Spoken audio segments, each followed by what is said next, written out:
Donc 4 tours pour 1 km. Aubry avait fait le premier tour en 24 secondes 73.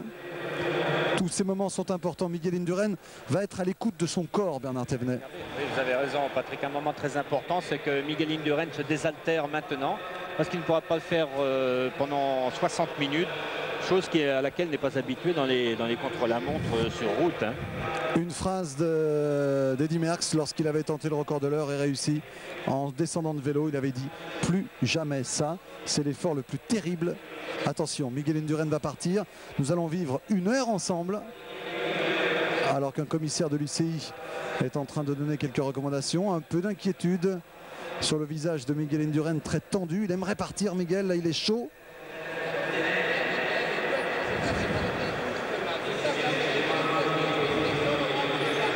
Si le commissaire de l'UCI pouvait ne pas trop discuter et ne pas troubler la concentration de Miguel Indurain. Ah, ce n'est pas, vous voyez, c'est un commissaire de l'UCI qui doit tenir le vélo. Vraiment, c'est très réglementé pour qu'il n'y ait pas de poussée. Voilà, il est interdit de pousser le coureur. Donc le commissaire ne fait que le tenir, tout simplement.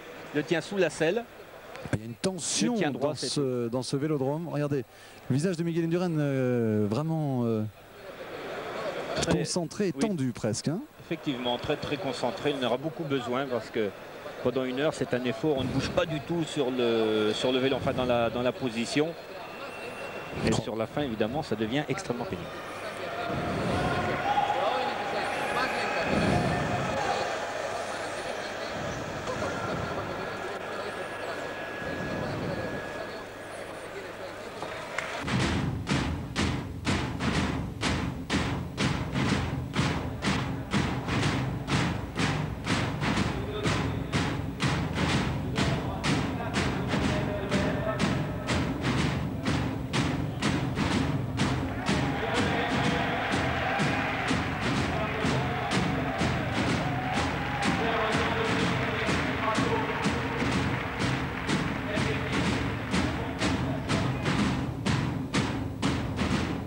Dans le regard de Graham Aubry, le record de l'heure de Chris Borman, le dernier détenteur.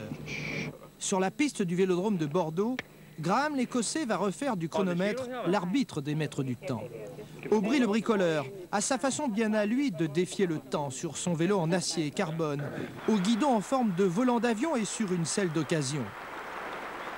Il est parti. Mais ce n'est pas tout. Graham, le magicien, pédale couché en avant.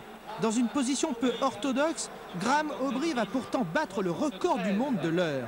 52 km 713 en 1 heure.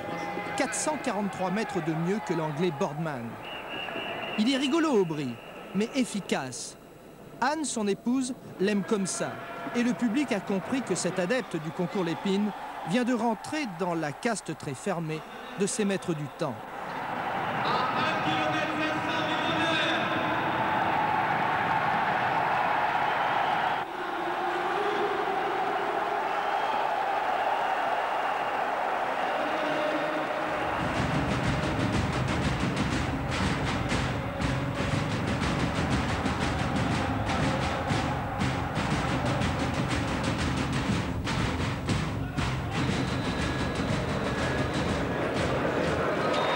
À ce petit jeu du grand défi au temps, Miguel Indurain ne pouvait résister bien longtemps. Le 2 septembre, Miguel le routier va réussir comme Merckx, Anquetil et Coppi la double performance dans leur carrière, de gagner à la fois le Tour de France et de battre le record de l'heure. Du Pays Basque et de Navarre, ils ont tous rejoint la piste historique du vélodrome de Bordeaux, où depuis quelques mois la pendule s'affole. Et pour la première fois, Indurain va franchir la barre des 53 km l'heure. Lentement, le public chavire. Lentement, l'émotion monte et l'exploit se dessine. Miguel Indurain a changé son masque de douleur en un visage délivré et rayonnant. Le vainqueur du Tour est aussi un champion d'exception.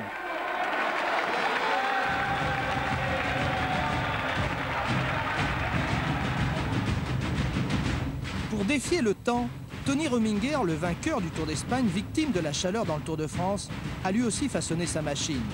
Rominger veut battre le maillot jaune sur la piste de Bordeaux. 2 fois, à huis clos d'abord, Puis 15 jours plus tard, le 5 novembre, excité par ce premier record, Tony Rominger s'élance pour 1 heure toujours, mais avec l'idée de franchir le cap symbolique des 55 km. Rominger réussit surtout la plus grosse progression en 50 ans de l'histoire du record de l'heure. Avec Rominger, on est loin des engins du futur de Moser ou Indurain. Cette fois, c'est le corps humain qui fait la différence. Celui qui intéresse, par exemple, l'étrange docteur Ferrari, depuis les débuts professionnels du coureur suisse en 86.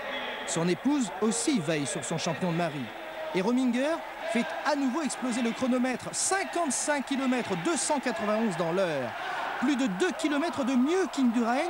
La course au record ressemble à une spirale vers l'inconnu. Faut-il alors faire du record de l'heure un temps fort de la saison cycliste, un événement médiatique de premier plan? Faut-il défier le temps, surtout au mépris des règles sportives? Rominger, lui, a déjà oublié son abandon dans le Tour de France. D'ailleurs, à Bordeaux, tous les champions veulent faire reculer le temps. Francisco Trujillo n'a qu'une main sur son vélo le 11 novembre, mais 1 heure comme les autres pour battre son propre record, avec 44 km 661 parcourus en 60 minutes. Les nouveaux maîtres du temps ont donc mis près de 30 ans pour effacer des tablettes le premier maître du temps, Jacques Anquetil. 46 km 159 seulement en 1 heure. Anquetil, battu en 1957 par Roger Rivière, de plus de 700 mètres. Avant qu'en altitude, le Belge Eddy Merckx approche les 50 km dans l'heure.